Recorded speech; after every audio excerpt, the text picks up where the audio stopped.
Chapter 10. The golden-eyed man came closer, drowning Wildboy in his shadow. Calmly, he slotted his false eyeball back into its socket and shook his head to settle it in place. He smoothed back his silver hair. "It's very important," he said, "that you remain calm." The last thing Wildboy felt was calm. Lashing out a leg, he kicked the cage bars. "I don't know who you are, but don't you come no closer," he warned. "I'm a monster, ain't you heard? It was me what done the professor, and I'll do you too if you come any closer." A slight smile flashed across the man's tight face. "No," he said, "you will not, because you are lying. I heard what you told the ringmaster about these marks in the mud and the noises of the horses. It was unexpected. You have quite the gift of observation. I wonder whether you could actually have convinced those men of your innocence had you not been so busy being angry." Wildboy's shoulders pressed against the cold cage bars. "Who the hell are you?" "A man has been killed. I rode here as soon as I heard." "Rode? You came by steamboat?" Again that flicker of a smile. "Interesting," the man said. "Did you observe the patch of soot on my sleeve from the ship's funnel, or the ticket stub there in my pocket?" Wildboy had seen both, as well as several other clues about the man. He could tell that he had recently become a bachelor after several years of marriage, and that he had lived in India but currently resided in London, somewhere near the river. He knew he had a pistol inside his coat, a knife in his shoe, and he was fairly sure there was a sword concealed inside his walking cane. But none of that told him who this person was. He said nothing. "Very well," the man said. "Then I shall tell you what I know." He brought out a slim black notebook from his coat and withdrew from it a crumpled sheet of paper. "You recognise this letter?" he asked. Wildboy shook his head, but he did recognise it. It was the warning letter he'd left in the professor's van. "This letter was composed by a colleague of mine," the man said. "He was relieved of it at this fair last night by a pair of thieves. When he informed me of this, he made a reference to a hand covered in hair, which seemed strange at the time." "I ain't no thief, and I ain't never seen that letter." "Look closer," the man said, and he tossed the letter into the cage. Wildboy snatched it up and stuffed it in his pocket. If he somehow got out of here, that letter could help prove his innocence. He looked up, spotting something move along one of the stable rafters. At first he thought it was a cat. Then he saw a flash of red hair. Clarissa crouched high on the narrow rafter, silhouetted against the glare of the man's lantern. She was watching. "You are lying to me," the man said. "Let me tell you the truth. You stole that letter, and you established to whom it was addressed. The burn marks, perhaps, provided the telling clue.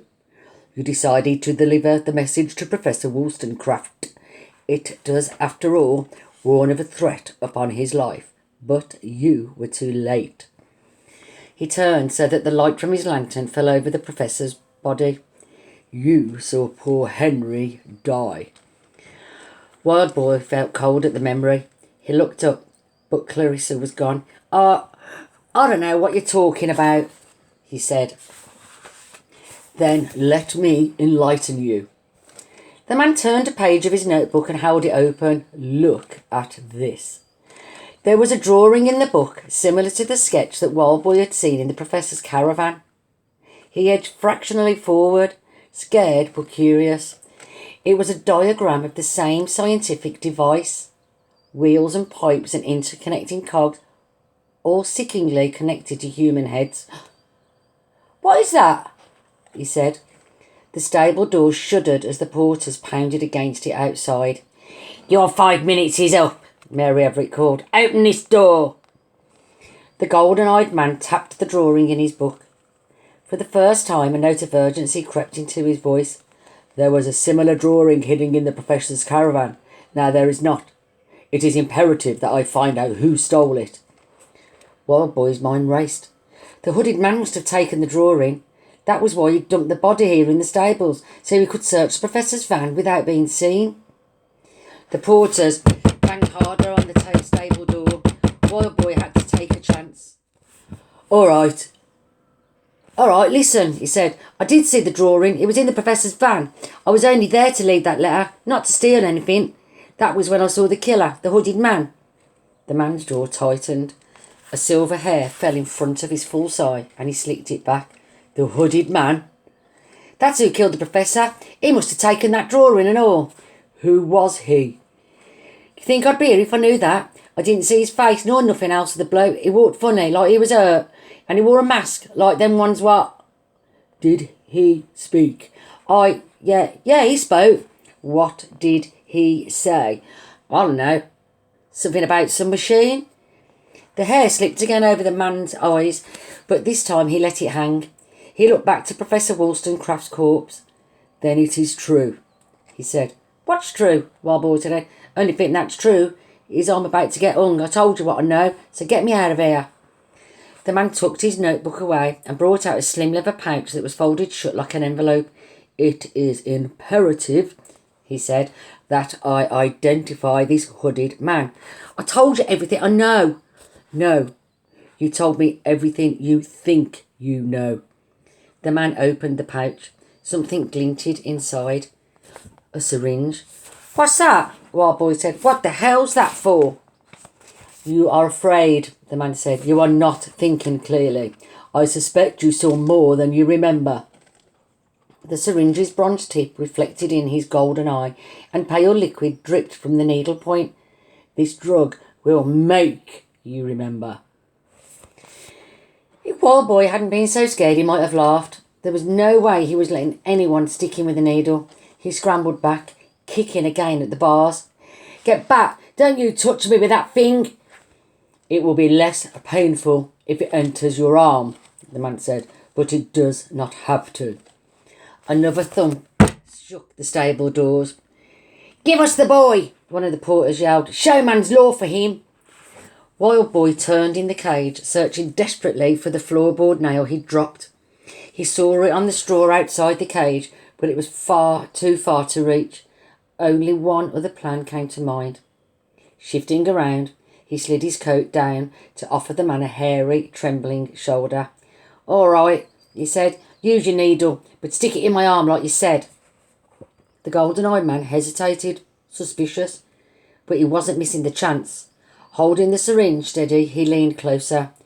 I am afraid, he said, that this will hurt.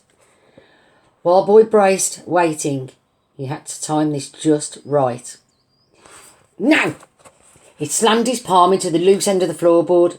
The other end shot up through the bars and caught the man hard on the chin. The man's golden eyeball fell from his face as he toppled back and collapsed to the floor. Again the porters banged the doors. The rafters shook. The horses stamped and reared in their stalls. Wildboy lay flat in the cage and reached for the nail. If he could grab it, maybe he could pick the lock to the cage. His fingers were tantalising and close, but it was just beyond his grasp. Come on, beg please. And then, boom, 2 feet landed on the straw beside the nail. Clarissa! Beneath a long dark coat, the red and gold sequins of her circus costume shimmered in the lamplight. She looked at Wildboy and her tongue flicked nervously across her broken tooth. I heard what you said about the hooded man, she said. You didn't stitch on me to my mother. You could have, but you didn't. Wildboy gripped the bars, his heart surging with fresh hope. Yeah, so now you're going to get me out of here. Clarissa looked at the stable door, heard her mother order the porters to smash it down. She touched the bruise on her face, scared, unsure. Clarissa, I swear I won't tell your mother. She won't beat you or... Shut your head about my mother. She ain't never beaten me. Wildboy knew she was lying. He had to convince her that this was bigger than the fight between her and her mother. He knew that, as well as being an acrobat, Clarissa's father had performed escape parties tricks in the circus show. Perhaps he taught her some of these skills. Clarissa, see that rope? Your mother's going to hang me from it. She's going to hang me, Clarissa. Please use that nail. Try to open the lock. It won't work, Clarissa said. What? That lock's a Smithson. Can't pick a Smithson with a nail. Wildboy swore, kicked the bars. Try, will ya? Please. Won't work with a nail, Clarissa insisted. She slid a leather pouch from her coat pocket. I got my father's old lockpicks though. Wild Boy stared for a second. He had always intended to rescue him. He banged a hand on the bars, delighted. That's great, now use them. Her hand shook as she selected 2 of the thin iron slips from the pouch and slid them into the lock. Metal rattled against metal. Hurry! Wild Boy urged.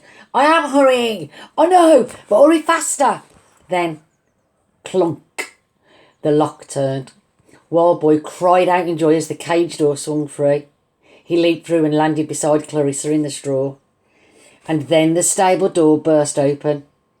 The porters staggered inside, stopping when they saw the scene. The golden-eyed man unconscious on the ground, Wild Boy free from the cage, and Clarissa beside him with the lockpicks in her hand. Mary Everett stood among them, staring aghast. Again, Wild Boy thought he saw the ringmaster's hard eyes soften, as if she was fighting against a kinder person inside. Then she looked at her daughter with the freak. Clarissa reached out a shaking hand. Tears glistened in her eyes. Mother, she said. Get them, the ringmaster growled. Get both of them. Wild Boy couldn't leave Clarissa, not after what she'd just done. He grabbed her arm to pull her with him, but she resisted. Still she stared at her mother as the ringmaster approached with the mob. Come on, Wild Boy said. I know a way out. But now something grasped the tail of his coat. It was the golden-eyed man. His silver hair hung around his face, and blood oozed from a cut above his empty eye socket. Do not run, he said. You are in danger, great danger. Wild Boy tore free and ran for the wall. Clarissa followed, fleeing for her life from her own mother. Go, Wild Boy said, pushing her through the hole in the wood. As he climbed after her, he heard the golden-eyed man crying out, and he knew the man was right. They were indeed in great danger, and now they had to run.